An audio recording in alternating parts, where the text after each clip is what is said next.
우리가 지난 말씀들을 다시 한번 생각해 보기를 원하는데요. 예수님은 창세전에 구원받기로 예정된 사마리아 여인을 만나시고자 사마리아를 통과하셔야만 하셨습니다. 빈틈이 없고 오차가 없는 구속사의 시나리오는 정확하게 예수님과 사마리아 여인을 우물가에서 만나게 하셨습니다. 예수님은 그녀의 목마름의 문제, 평생 해결할 수 없었던 인생 목마름의 문제를 꺼내셨고, 그것이 그녀의 육체적 탐욕과 헛된 우상 숭배의 문제임을 지적하셨습니다.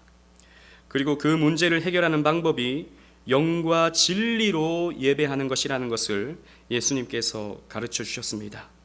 그 예배의 대상이 사람이 아니고 자신의 쾌락을 채워줄 그 어떤 것이 아니고 눈앞에 나타나신 하나님이신 예수님을 믿고 따르고 예배하는 것임을 예수님께서 가르쳐 주신 것이죠. 그래서 예수님은 이 여인에게 내가 그니라 라고 말씀하셨습니다. 이 말을 헬라어로 살펴보면 에고 에이미라는 말인데 신적인 표현이었죠. 내가 곧 하나님이다 라는 것을 사마리아 여인에게 가르쳐 주셨던 것입니다.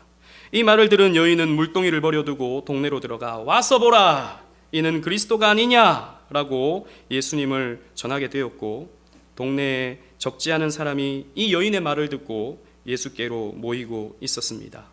오늘 본문은 이 여인이 동네로 들어가서 예수님을 메시아라고 전하고 있는 사이에 일어난 일입니다. 이때 예수님께서 제자들에게 주신 말씀인 것이죠. 오늘 이 본문의 말씀을 통해서 예수님의 사명과 우리의 사명의 의미가 어떠한지 함께 생각해 보고자 합니다. 첫 번째로 예수님의 사명 성취는 예수님의 양식이다라는 것입니다.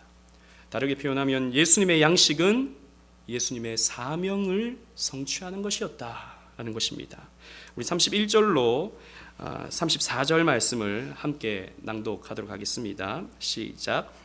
그 사이에 제자들이 청하여 이르되 랍비여 잡수소서. 이르시되 내게는 너희가 알지 못하는 먹을 양식이 있느니라. 제자들이 서로 말하되 누가 잡수실 것을 갖다 드렸는가 하니 예수께서 이르시되 나의 양식은 나를 보내신 이의 뜻을 행하며 그의 일을 온전히 이루는 이것이니라. 아멘. 사마리아 성 수가라는 동네에 들어가 먹을 것을 구하러 갔던 제자들은 예수님이 시장하실까 봐 이 동네로 들어가서 먹을 것을 구하고 있었습니다. 그래서 먹을 것을 구해서 예수님께 내밀었던 것이죠. 선생님 잡수십시오 라고 한 것입니다. 그러자 예수님께서는 내게는 너희가 알지 못하는 양식이 있다 라고 말씀하셨습니다. 제자들은 그 더운 종호 땡볕에 자신들의 먹을 것과 예수님께 드릴 양식을 구하러 힘겹게 돌아다녔건만 예수님께서는 이미 내게는 양식이 있다라고 말씀하신 것이죠. 이 말을 듣고 제자들은 의아했습니다. 그래서 자신들이 먹을 것을 구하러 간 사이에 누가 예수님께 먹을 것을 갖다 줬지? 라고 이렇게 궁금해하고 그런 얘기를 나누고 있었습니다. 그러자 예수님은 이렇게 말씀하십니다. 나의 양식은 나를 보내신 이의 뜻을 행하며 그의 일을 온전히 이루는 이것이니라 라고 말씀하신 것이지요. 본문에 사용된 양식이라는 말의 헬라어 원어는 브로마라는 말입니다. 이 말은 흔히 먹을 것을 표현하는 그런 단어입니다. 여러분, 먹는 것이라는 것은 굉장히 우리 인생에 중요한 것입니다. 왜냐하면 양식은 생명과 관련된 것이기 때문입니다. 여러분, 먹지 않으면 사람은 살아갈 수가 없죠. 그래서 가장 우리 인생에 중요한 것은 오늘 내가 먹을 양식이 있는가의 문제입니다. 그래서 인간의 가장 기본적인 욕구가 매슬로우의 욕구 단계 이론을 보면 첫 번째 욕구가 무엇입니까? 생존의 욕구죠. 그 가운데 하나가 바로 식욕입니다. 식욕. 인간이 가장 뚜렷하게 가지는, 가장 기본적으로 가지는 욕구가 먹는 것에 대한 욕구인 것이죠. 먹어야 살 수 있기 때문입니다. 그리고 양식은 힘과 관련된 것입니다. 양식을 먹고 우리의 소화기관을 통해서 먹을 것을 소화해낼 때 우리는 에너지를 만들어냅니다. 그래서 먹지 않으면 우리에게는 힘이 없어지죠. 저는 먹지 않으면 힘이 없어요. 이게 참 나이가 조금 들어서 그런 건지 모르겠지만 먹지 않으면 이 밥을 그때그때 먹지 않으면 힘이 없어서 손이 막 떨리기도 하고 집중이 안 되기도 하고 그렇습니다. 사실 다 그렇죠. 먹어야 힘을 내고 힘을 내야 또 살아갈 수 있게 되는 것이겠죠. 그리고 양식이라는 것은 만족과 관련되어 있습니다. 맛있는 것을 먹고 배부르면 만족하죠. 여러분 그런 경험을 해보신 적이 있습니까? 맛있는 것을 먹었을 때에 얻는 기쁨, 만족 이런 것들이 있죠. 그래서 요즘 사람들은 더 맛있는 것을 먹기 위해서, 더 유명한 것을 먹기 위해서, 혹은 더 많이 주는 집을 찾아다니면서 먹기를 즐겨하고 있습니다. 그래서 TV에 이렇게 알려진 집이 있으면 저거 한번 먹어봐야겠다. 혹은 연예인이 어떤 것을 먹었다 그러면 나도 저거 한번 먹어봐야겠다. 이렇게 많이들 생각을 하게 되죠. 저도 TV에서 이렇게 연예인들이 어디 가서 뭐 먹었다. 그래서 이게 맛있다. 이 맛에 대한 평가를 하고 그 음식에 대해 소개를 하면 제 아내와 같이 저거 한번 먹으러 갈까? 이렇게 한다고요. 먹는다고 하는 것은 굉장히 사람에게 주는 기쁨이 있습니다. 양식은. 그래서 심지어는 대리만족도 하잖아요. 요즘에 가장 그 인터넷 그 유튜브라고 하는 이런 동영상 매체에서 인기 있는 어떤 방송이 있다면 먹방이라고 하지 않습니까? 그래서 기만큼 막 인간이 먹을 수 없는 수준의 음식을 차려놓고 사람이 이렇게 꾸역꾸역 먹는 것을 보면서 맛있는 것을 먹는 그런 대리만족 이런 것을 사람들이 갖는 것이죠. 이렇게 양식이라고 하는 것은 생명과 관련되어 있고, 양식이라 하는 것은 힘과 관련되어 있고, 양식이라는 것은 만족과 관련되어 있습니다. 즉 예수님은 이 양식에 빗대어서 먹는 양식보다도, 먹는 음식보다도 예수님에게는 더 중요하고 더 힘나게 하고 더 만족할 만한 어떤 것이 있다라는 것을 제자들에게 가르쳐주고 계시는 것이죠. 그러면 예수님의 양식이 무엇이었습니까? 우리 본문에서도 가르쳐주고 있듯이 나를 보내신 이의 뜻을 행하는 것이다 라고 말씀하셨어요. 예수님의 양식은 나를 보내신 이의 뜻을 행하는 것이 나의 양식이다 라고 말씀하신 것이죠. 예수님을 보내신 이가 누구입니까? 성부 하나님이십니다. 성부 하나님이 성자 예수님을 이 땅에 보내셨죠. 보내셨을 때는 분명한 이유가 있었을 것입니다. 본문에는 나타나지 않지만 요한복음 6장 39절에 예수님께서는 이렇게 말씀하십니다. 앞에 있는 자막을 보시면서 다 같이 읽겠습니다. 시작. 나를 보내신 이의 뜻은 내게 주신 자 중에 내가 하나도 잃어버리지 아니하고 마지막 날에 다시 살리는 이것이니라. 아멘. 성부 하나님의 뜻은 예수님께 맡겨진 구원받기로 작정된 자를 마지막 날에, 즉 예수님께서 이 땅에 다시 오시는 날에 그들을 다시 살려내는 것이다 그랬습니다. 즉 예수님께서 다시 오시는 날에 다시 살리는 것은 부활을 의미하고 있죠. 부활하게 하는 것, 즉 구원받기로 작정된 자를 마지막 날에 부활하게 하는 것, 다시 말하면 구원받게 하는 것이 바로 성부 하나님의 뜻이었다. 성자 예수님을 이 땅에 보내신 성부 하나님의 뜻이었다라는 것입니다. 다시 표현하면 저와 여러분들이 예수님으로 말미암아 구원받게 되는 것이 바로 성부 하나님, 하나님 아버지의 뜻이었다라는 것입니다.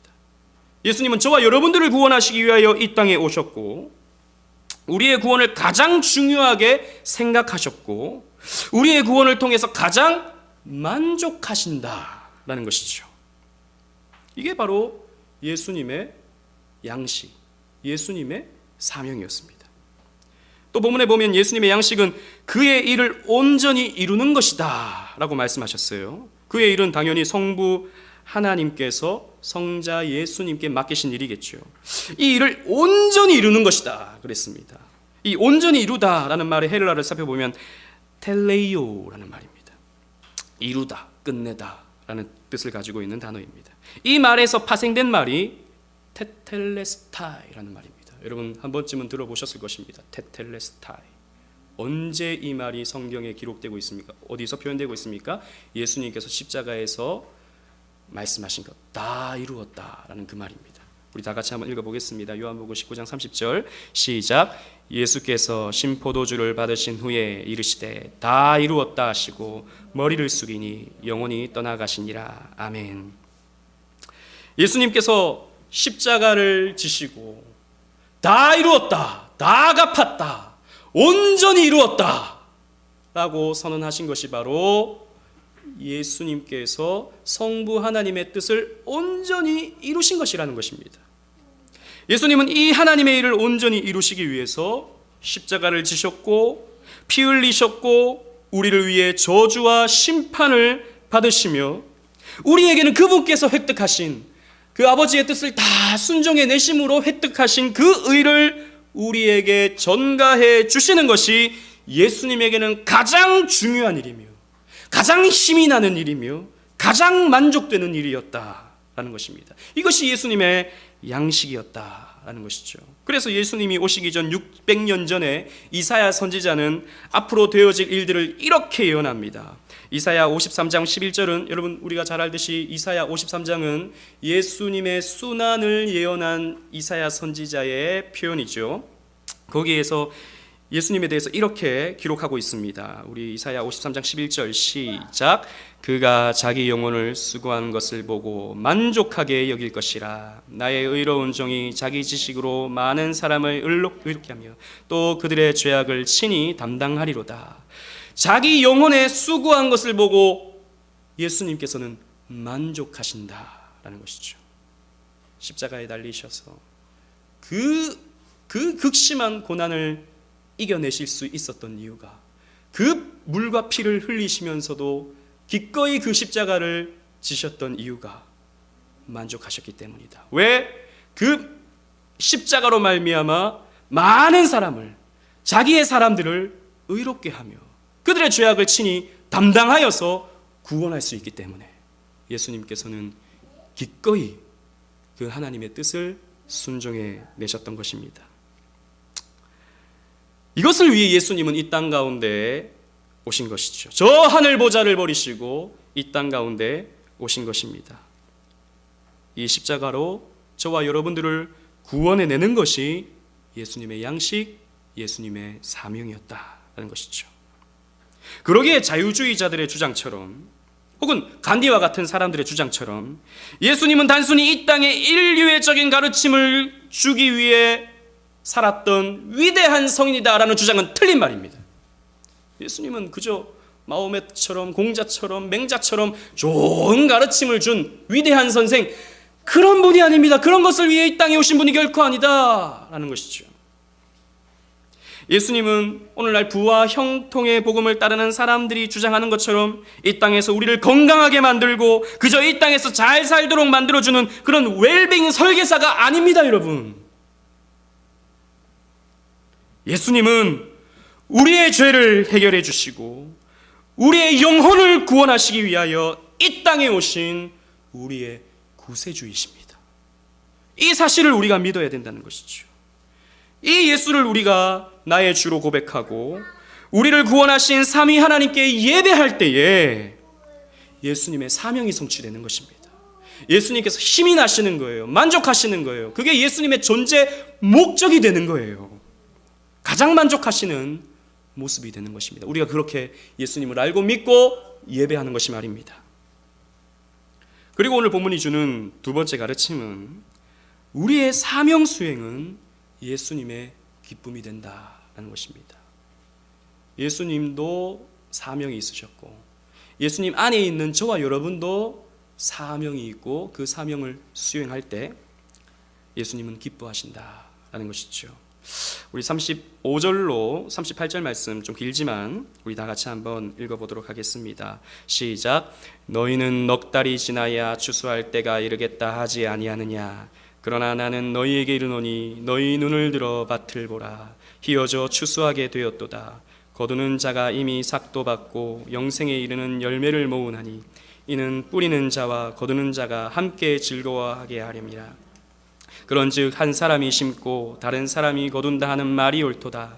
내가 너희로 노력하지 아니한 것을 거두러 보내었노니 다른 사람들은 노력하였고 너희는 그들이 노력한 것에 참여하였느니라. 아멘. 예수님은 사명에 대해 계속 말씀을 이어가면서 너희는 넉 달이 지나야 추수할 때가 이르겠다 하지 아니하느냐라고 말씀하셨습니다. 이 말은 이스라엘 사람들의 농사 패턴을 말씀하시는 것인데, 씨를 뿌리고 가장 이르게 거둘 수 있는 농사의 기간이 이스라엘에게 있어서 4달이었습니다. 즉 4달 정도면 이 햅곡식을 얻을 수 있는 그런 기간이 되는 것이죠. 그런데 예수님 이렇게 말씀하십니다. 그러나 나는 너희들에게 이르노니 너희 눈을 들어 밭을 보라, 희어져 추수하게 되었도다 라고 말씀하셨습니다. 이 말은 보통 농사는 최소 넉 달의 시간이 필요하지만 지금 봐라, 나는 이 사마리아에서 한 여인에게 복음을 심었지만 이것이 오늘 당장 추수하게 되어서 많은 사람들이 나에게 모여지고 있다 라고 말씀하시는 것입니다. 그날 당일에 사마리아 여인에게 복음을 전했지만 그 여인이 전도를 하니까 많은 사람들이 예수께 나오고 있다라고 하는 것을 말씀하고 있는 것이죠. 우리 지난주에 나눴던 말씀과 같이 와보라, 이가 그리스도가 아니냐라고 이 사마리아 여인이 동네에 들어가서 전도하니까 많은 사람들이 예수님께로 나오더라는 것이죠. 그걸 보고 예수님께서 이렇게 말씀하시는 것입니다. 그리고 이런 추수에 참여해야 할 제자들에게 이렇게 말씀하십니다. 거두는 자가 이미 삭도 받고 영생에 이르는 열매를 모으나니 이는 뿌리는 자와 거두는 자가 함께 즐거워하게 하림이라. 농사를 짓고 추수한 사람은 그 추수에 대한 삭도 받고 그 농사 지은 열매도 모으게 됩니다. 그래서 그런 수확이 있을 때 당연히 기쁨을 누리게 되는 것이죠. 하지만 뿌리는 자는 굉장히 고됩니다. 이 수확은 물론 힘들겠지만 그래도 이 곡식을 얻고 이 열매를 얻는다는 기쁨이 있잖아요.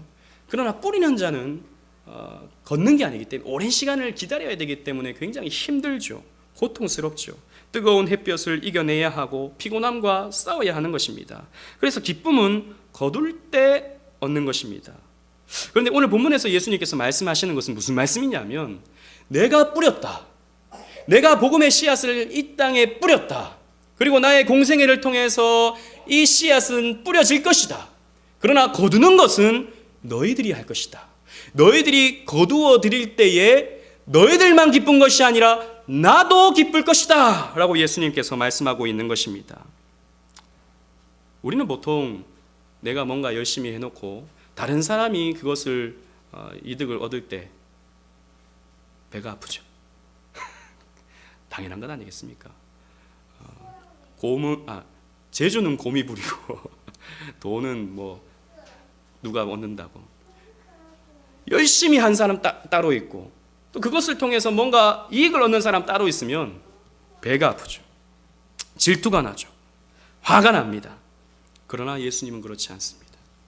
예수님은 뿌리시기만 하셨고 십자가에 달리시기만 하셨는데, 거두는 것은 제자들이 하고 그 제자들이 거두게 되는데, 거기에는 예수님의 아까움이라든지 질투라든지 이런 것이 없는 것입니다. 여러분, 영적 열매라고 하는 것은, 영적 추수라고 하는 것은 이런 것입니다. 제자들은 예수님이 공생의 기간에 뿌려놓으신 하나님 나라의 복음의 씨앗이 자라서 추수할 때가 되었을 때에 그 수확을 해야 하는 사명을 받은 거죠. 그 추수가 무엇입니까? 그 추수가 어떤 것입니까? 바로 교회 운동입니다. 오순절 성령 강림이 바로 추수할 때의 신호탄이었다라는 것입니다. 오순절은요, 여러분, 우리가 일반적으로 알기로 오순절은 성령이 강림한 그날, 그래서 초대교회가 탄생한 그날로 우리가 생각하기 쉽지만, 구약 시대에 있어서 오순절은 맥추절입니다. 오순이라는 말은 숫자 5에다가 열순자거든요. 그 한자어로. 그래서 50일째 되는 날이 바로 오순절을 의미합니다. 즉 6월절로부터 50일이 지나면 오순절인 것이죠. 그런데 그날이 바로 구약에 있어서 맥추절이었습니다. 그리고 그 6월절로부터 49일이 지난 다음 날이라고 해서 77절이라고도 불렀거든요. 우리 출애굽기 33장 22절을 다 같이 한번 읽어보도록 하겠습니다. 시작. 77절 곧 맥추의 초실절을 지키고 새말에는 수장절을 지키라. 자, 6월절 다음으로부터 77에 49, 49일이 지난 그 날이 바로 맥추절이 되고 77절이 되고 혹은 그날을 가리켜서 수장절이라고 하기도 합니다. 곡식을 창고에 넣는다고 해서 수장절이라고 하기도 한다는 것이죠. 그런데 이 날이 구약에 있어서 어떤 의미를 갖냐 하면 이스라엘 백성들이 6월절에 출애굽하여서 50일째 되는 날 어떤 사건이 있었냐면 하나님께서 시내산에서 십계명을 주십니다. 여러분, 십계명을 하나님께서 주신다는 것은 어떤 의미입니까? 이스라엘 백성들에게 법을 준다는 의미죠. 그 법을 통해 하나님의 통치가 이루어진다라는 것입니다. 즉, 그 시내산 아래에 있던 백성들은 그때부터 하나님의 백성이 되는 것이고 하나님과의 언약 관계에 있는 하나님의 언약 자손이 되는 것입니다. 그래서 그것은 어떤 것을 의미하냐면 구약의 교회가 탄생되는 거예요. 시내산 아래에서 하나님께서 십계명을 주심으로 말미암아 구약의 교회가 탄생되는데 그날이 어떤 날입니까? 바로 오순절이 되는 것이죠. 맥추절이 되는 것입니다. 추수하는 날이었다라는 것이죠. 그런데 이것이 신약 시대에 어떻게 나타납니까? 신약 시대도 똑같이 나타납니다. 6월절 이후 50일째 되는 날 성령께서 임재하십니다. 사도행전 2장 1절로 3절 말씀을 우리 다 같이 한번 읽어보도록 하겠습니다. 시작. 오순절 날이 이미 이르매 그들이 다 같이 한 곳에 모였더니 호련히 하늘로부터 급하고 강한 바람 같은 소리가 있어 그들이 앉은 온 집에 가득하며 마치 불의 혀처럼 갈라지는 것들이 그들에게 보여 각 사람 위에 하나씩 임하여 있더니 아멘. 오순절 날이 되었을 때 성령께서 임하셔서 성령이 그들로 하여금 방언을 하게 하고 또 하나님의 말씀이 깨달아지게 되는 놀라운 역사가 초대교회에 나타나게 되죠. 그로부터 예루살렘 교회가 탄생하게 되는 것입니다. 즉 맥추절날에 이 77절에 오순절에 예루살렘 교회가 신약의 교회가 탄생하는 거예요. 즉 이 오순절에 구약의 교회가 탄생되었고 또 이 신약의 오순절날에는 신약의 교회가 탄생되는 것입니다. 즉 추수하는 것이 어떤 의미입니까? 교회를 만드는 것입니다. 교회를 탄생시키는 것이었다라는 것이죠. 즉 예수님께서 뿌려놓으신 것을 제자들이 거두는 사명을 감당해야 되는데 이것은 바로 교회를 세워가는 것이었다라는 것이죠. 교회를 세워나갈 때 예수님께서 기뻐하신다라는 것이죠. 교회를 세우는 것이 예수님에게 있어서 큰 기쁨이 된다라는 것입니다. 그러므로 교회 운동이라는 것은 예수님을 따르는 제자들이 예수님이 뿌려놓은 하나님 나라의 복음을 때가 되어 거두는 것입니다. 교회라고 하는 것은, 교회 운동이라고 하는 것은 예수님이 뿌려놓으신 복음의 씨앗이 맺혀진 그 결실들을 하나하나 거두는 것이 바로 교회 운동이다라는 것이죠. 뿌리는 자는 예수님입니다. 여러분, 우리가 뿌리는 것 아닙니다. 우리가 마치 복음을 전하면 그 복음을 듣고 사람들이 오는 것처럼 느껴지지만 우리는 거둘 뿐입니다. 그 복음의 역사는 하나님께서 이루어 가시는 것이죠. 아무리 우리가 전도지를 내밀고 믿어보세요, 믿어보세요, 성경책 여기저기 펴가면서 이렇게 성경은 오묘합니다 설명을 해도 안 믿는 사람은 안 믿습니다. 그러나 단 한마디 예수 믿으세요 라고 하는 그 한마디가, 혹은 예수 믿고 천국 가세요 라고 하는 그 한마디가 어떤 사람에게는 믿어지게 되고 깨달아지게 되고 천국이 있고 교회가 있고 하나님이 있고 이걸 깨달아지게 되는 놀라운 역사가 나타나게 되는 거죠. 복음의 역사는 하나님께서 하십니다.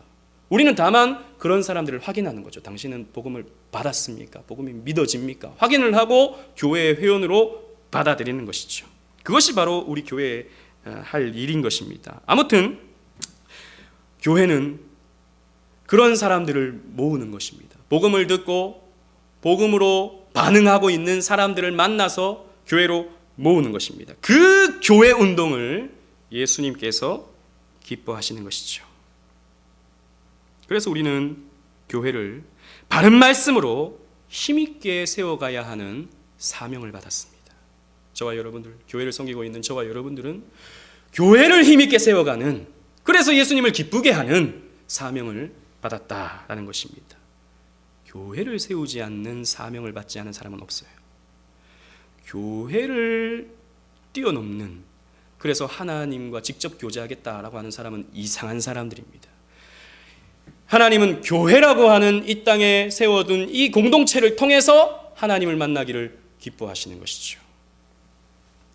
그래서 저와 여러분들은 올해 3월에 이 오직 은혜 교회를 함께 개척했습니다. 제가 개척한다고 하니까 많은 분들이 걱정합니다. 요즘에 개척교회가 되냐? 요즘에 상가교회가 되냐? 그냥 큰 교회 붙어 있어서 그냥 거기서 오랫동안 그냥 부목사 하는 게 훨씬 낫다, 이렇게 말하는 사람들이 정말 많았습니다. 물론 또 일부 사람들은 축하해주고 격려해주고 또 진짜 강 목사가 진짜 목사가 될 수 있겠구나, 이렇게 저를 용기를 북돋워주는, 그래서 정말 축복해주는 그런 분들이 또 많았죠. 하지만 또 많은 사람들은 걱정을 했습니다. 저 역시도 걱정이 되죠. 이 개척이라고 하는 게 우리가 무슨 분립 개척을 한 것도 아니고 이 맨 땅에 헤딩하듯이 이 개척을 한다는 것이 참으로 저에게 있어서도 부담스러운 일이었습니다.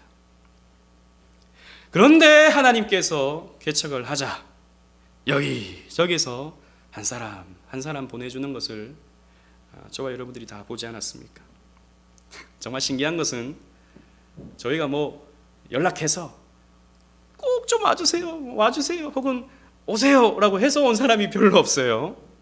다 자기 발로 걸어온 사람들입니다. 저희 교회 참석하시는 분들이, 혹은 뭐 제가 개척한다고 하니까 그 소문 듣고 뭐 교회를 찾다가 이렇게 오신 분도 있으시고, 혹은 제가 개척한다고 하니까 또 누가 소개를 해줘가지고 또 오신 분도 있으시고, 또 인터넷으로 교회를 찾아야 할 때가 돼서 또 인터넷으로 찾다가 우리 교회를 또 찾아서 오신 분도 있으시고, 다 그런 분들이 우리 교회 한 사람 한 사람이지 연결이 돼가지고 오라고 해서 온 사람 여기 없으시죠. 신기하게 그렇습니다. 우리는 그저 거두었을 뿐인 것이죠. 하나님께서 역사하시고 예수님께서 뿌려놓으신 씨앗을 우리는 그저 열매로 거두는 것뿐인 것입니다. 그래서 여러분, 저는 그렇게 고백할 수밖에 없어요. 저는 지금 뭐 8개월 정도 되어가고 있는 이 시점에 정말 이 교회를 하나님께서 끌고 가신다라고 고백할 수밖에 없어요. 뭐 제가 잘해서, 여러분들이 뭐 좀 잘해서, 개척 멤버들이 그나마 좀 열심히 있어서, 그게 아니고 정말 우리는 무익한 종이었는데, 아무것도 한 것이 없는데 하나님께서 그래도 이렇게 저렇게 조금씩 채워주는 것을 보면서 우리는 하나님께서 하셨다라고 고백할 수밖에 없는 것이죠. 저는 무엇보다도 지난 추수감사주일에 감사했던 것은 20명 넘게 이 자리를 채워서 예배 드린 것보다도 추수감사주일 기념 사행시 대회에서 우리 성도들 한 사람 한 사람이 주를 향한 감사와 또 이 교회를 향한, 이 교회를 통한 어떤 기쁨의 고백들이 사행시 대회에서 이렇게 묻어나는 것을 보면서 너무 기뻤습니다.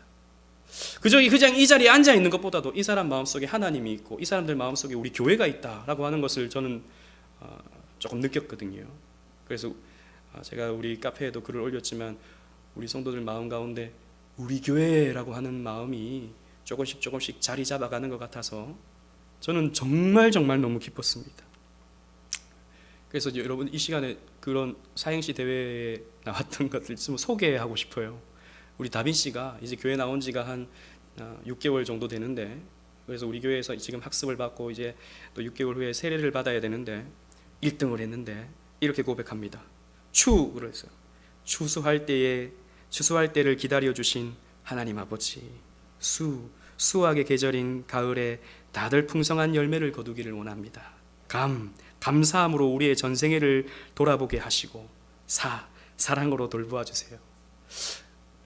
교회 오래 다닌 사람이 아니거든요. 우리 교회를 이제 처음 나오는 사람이거든요. 그런데 이 글을 이렇게 쓸 수 있다는 것은 저는 참 감사했어요. 마치 예수님이 너희는 나를 누구라 하느냐라고 했을 때 주는 그리스도시요 살아계신 하나님의 아들이시다. 예수님이 너무 기뻐하시잖아요. 바요나 시모나 내가 복이 있도다. 그것을 알게 하는 내 혈육이 아니라 하나님께서 깨닫게 해주신 것이다 라고 하면서 기뻐하잖아요. 제 마음이 그랬습니다. 다윗이 그것을 알게 하는 당신이 아니요, 당신 스스로가 아니요, 하나님께서 그런 마음 주셔서 이런 고백을 합니다. 그렇게 말해주고 싶었어요. 또 우리 설용숙 성도님은 이분도 마찬가지죠. 또 여기저기 교회 이렇게 떠돌아다니시다가 또 우리 교회를 소개받고 또 우리 교회 왔는데 우리 교회가 너무 좋다는 거예요. 우리 교회가. 그래서 이렇게 고백합니다. 추웠던 제 마음속에 믿음으로 다가와 준 오직 은혜 교회. 수많은 날이 지나 조금씩 예수님을 알게 되고 감사함과 은혜로움으로 사랑과 믿음으로 모든 성도님들과 따뜻한 가족처럼 지내기를 원합니다. 그래서 2등 다 했어요. 우리 3등은 우리 뒤에 앉아있는 준성 씨가 했는데 앉아있으니까 패스하고 예. 아무튼 그런 고백들 속에 우리 다 새신자잖아요. 다 이제 세례 받아야 되고 뭐 아직 직분도 없으신 그런 분들인데 이렇게 고백할 수 있다는 것, 물론 상 받기 위해서만 했다고 저는 생각하지 않습니다. 그 마음 속에 그렇게 고백할 수 있는 마음을 성령님께서 주셔서 그런 고백을 할 수 있다라고 저는 그렇게 믿고 생각합니다. 저는 저만 기뻤다고 생각하지 않습니다. 주님도 기쁘셨다고 생각합니다. 우리 예수님도 기쁘셨다고 저는 확신합니다. 왜냐하면 우리 앞에서도 예수님께서 말씀하셨던 것 같이 뿌리는 자와 거두는 자가 함께 즐거워하게 하려 함이라 라고 예수님께서 말씀하십니다. 뿌리는 자도 기쁘다, 내가 이 교회가 세워지는 것을 보고 기쁘다 라고 우리 주님께서 말씀하시는 것 같아서 저는 너무너무 기쁜 것이죠. 사랑하는 오직 은혜 교회 성도 여러분, 여러분들의 양식은 무엇입니까? 여러분들은 인생에 있어서 가장 중요한 것이 무엇입니까? 가장 기쁨을 주는 것이 그 무엇입니까? 제발 먹고 사는 문제가 여러분들의 1순위가 되지 않기를 바랍니다. 무엇을 먹을까? 무엇을 입을까? 여전히 이 육신을 배부르게 하는 이 보이는 양식에 집착하는 것이 아니라 보이지 아니하는 이 사명의 양식을 여러분 바라보시기를 바랍니다. 무엇을 먹을까, 무엇을 입을까는 이방인들이 구하는 것이다 라고 우리 주님께서 말씀하셨잖아요. 저와 여러분들은, 예수 믿는 저와 여러분들은 하나님의 사명이 우리의 양식이 되어야 하는 것입니다. 우리가 사명 감당할 때 힘이 나고, 사명 감당할 때 배가 부르고, 사명 감당할 때 우리는 만족할 수 있기 때문입니다.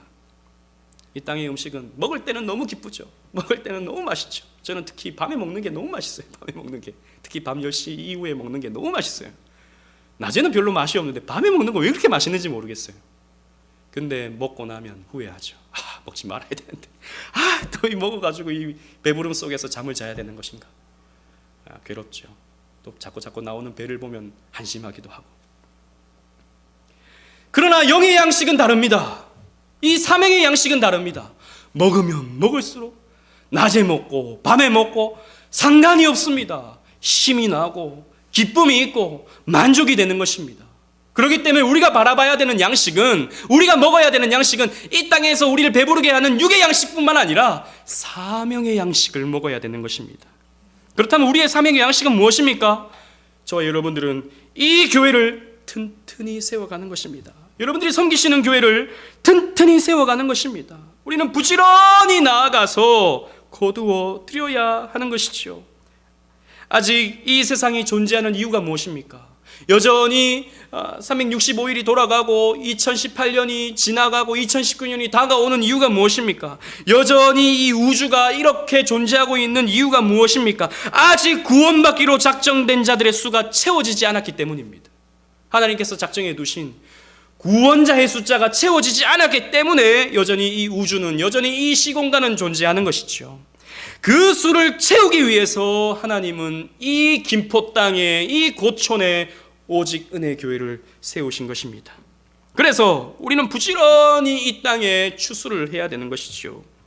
각자의 가진 달란트를 숨겨두지 아니하고 힘껏 자신의 달란트를 발휘해서 이 교회를 세워가야 되는 것입니다.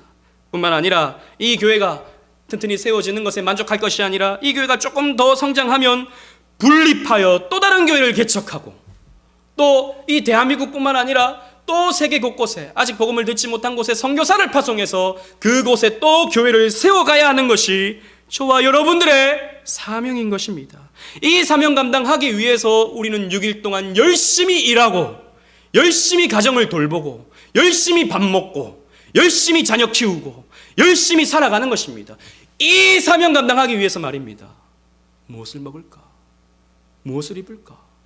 어느 아파트에 살까? 어느 차를 타고 다닐까? 우리 자녀는 어느 학교에 보낼까? 여기에만 우리가 집착하고 살아가는 것이 아니라 우리가 받은 교회의 사명을 위하여 남은 6일을 충성스럽게 열심히 살아가야 되는 것입니다. 추수의 때가 끝날 때까지 말입니다. 이것이 예수님이 이 땅에 오신 목적이고 우리 예수님께서 가장 기뻐하시는 일인 것입니다. 전능자의 그늘이라는 책이 있습니다. 에콰도르 쿠라라의 강변에 28세의 젊은 나이에 짐 엘리엇이라는 선교사가 파송을 받아 1948년 어간에 이 지역에 가서 선교를 한 그 사람의 편지와 일기가 담겨져 있는 책입니다. 이 선교사의 아내 엘리자베스 엘리엇이 책을 집필해서 발간을 했죠. 그 책을 읽어보면 그 선교사의 그 하나님께 쓰임받고 싶어하는 그 갈망, 그리고 하나님을 사랑하는 마음들이 절절히 묻어납니다. 그래서 여러분들이 기회 되시면 꼭 한번 읽어보시기를 바랍니다. 아무튼 1948년 4월 18일 짐 엘리엇의 기도는 이러했습니다. 아버지, 제 생명을 취하소서. 주님의 뜻이라면 제 피를 취하소서. 주님의 삼키는 불로 제 피를 태우소서. 제 것이 아니기에 아끼지 않겠습니다. 주님 가지소서, 다 가지소서. 제 생명을 세상을 위한 희생으로 부으소서. 피는 주님 제단 앞에 흐를 때만 가치 있는 것입니다. 이 젊은 나이에, 28세의 젊은 나이에 앞길이 창창한 이 젊은이가 아무도 돌아보지 않는 이 에콰도르의 원시인들이 사는 그 숲속으로 들어가 복음을 전합니다. 그런데 뭐라 그럽니까? 제 피를 취하소서. 주님 가지소서, 다 가지소서. 제 생명을 세상을 위한 희생으로 부으소서. 하나님을 뜨겁게 사랑했던 짐 엘리엇은 이렇게 주님께 쓰임받고 싶어하는 마음으로 선교지로 가서 자신의 인생을 불살랐습니다. 그런데 안타깝게도 들어가자마자, 복음을 전하자마자 이 원주민들이 이 선교사를 죽여버리죠. 교회를 세우지도 못했습니다. 복음을 제대로 한번 전하지도 못했습니다. 그냥 예수 믿으라고, 하나님을 알아가라고, 이 정도만 전했을 뿐이었습니다. 죽어버렸어요. 짐 엘리엇이 죽자 1년 후에 자신의 아내였던 엘리자베스 엘리엇이 그 부족으로 다시 들어갔습니다. 남편이 죽었으면 됐지, 그 아내가 또 뭘 또 그렇게 합니까? 그런데 또 들어갔습니다. 그런데 이번에 들어갔을 때는 달랐습니다. 그 사람들이 그 선교사들을 죽이고 피를 흘리게 했지만 그 사람들이 뿌려놓았던 복음의 씨앗, 그리고 그 사람들의 어떤 진심들을 비록 죽이긴 했지만 그 사람들이 우리를 해하려 한 것이 아니었다라는 것을 그 1년 사이에 깨달았던 것입니다. 그래서 엘리자베스 엘리엇은 그 뿌려놓았던 씨앗들을 거두기 시작했죠. 그리고 자기 남편을 죽였던 사람까지도 복음을 전하고 회심을 시켜서 그 에콰도르의 교회를 세웠습니다. 풍성한 열매를 거두었습니다. 짐 엘리엇, 엘리자베스 엘리엇은 양식을 이 땅의 빵으로 생각하지 않았습니다. 그들의 양식은 빵이 아니었습니다. 좋은 집도 아니었고, 좋은 자동차도 아니었고, 그들의 학력도 아니었고, 자녀들의 성공이 그들의 양식이 아니었습니다. 예수님의 양식이 그들의 양식이었습니다. 그들은 그 양식에 배고파했습니다. 더 사용하여 주옵소서. 주님 더 쓰소서. 더 사용하옵소서. 제 피는 제단에서 흘려질 때 가치가 있습니다 라고 하는 마음으로 그 주님의 양식에 배고파했습니다. 여러분들의 배고파하는 것은 무엇입니까? 무엇에 배고파합니까? 여기 수요예배를 참석한 저와 여러분들도 이 땅의 것에 배고파하지 아니하고 주님의 사명에 배고파하고 사명으로 기쁨을 누리는 그런 은혜가 있기를 주님 이름으로 축원합니다. 아멘.